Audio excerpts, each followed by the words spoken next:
Status Iis sebelum ditemukan tewas bersama satu keluarganya di Indramayu, bahas mencintai istri orang. Unggahan media sosial Iis Juwitasari sebelum ditemukan tewas bersama satu keluarganya di Indramayu, Jawa Barat menjadi sorotan, benarkah berkaitan?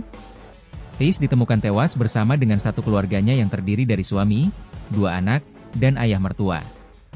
Total korban berjumlah 5 orang, semuanya ditemukan terkubur dalam satu lubang di kawasan Paoman, Indramayu, Jawa Barat pada Senin, 1 September 2025. Seorang kerabat, Roemah, 57, mengungkap cerita seorang polisi soal dugaan cara sadis pelaku dalam menghabisi nyawa Sahroni dan Budi.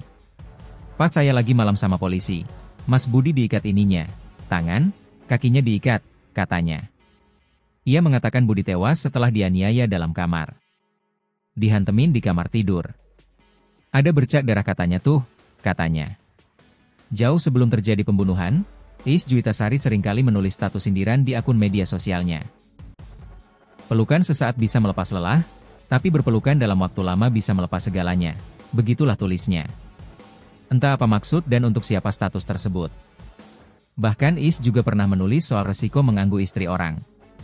Menunggu sabar selamat, menerobos resiko hancur. Begitulah kalau mencintai istri orang. Kalau gak diambil suaminya, diambil Tuhan, tulisnya.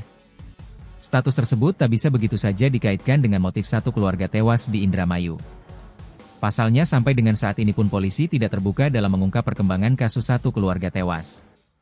Akibatnya kini banyak spekulasi bermunculan soal motif pembunuhan satu keluarga Sahroni. Mulai dari perebutan warisan sampai kedatangan tamu dari Tangerang.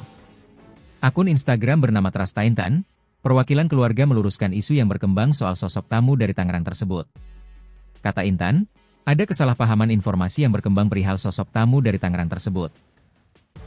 Sebab kata Intan, tak ada kaitannya kematian keluarga Sahroni dengan tamu Tangerang tersebut.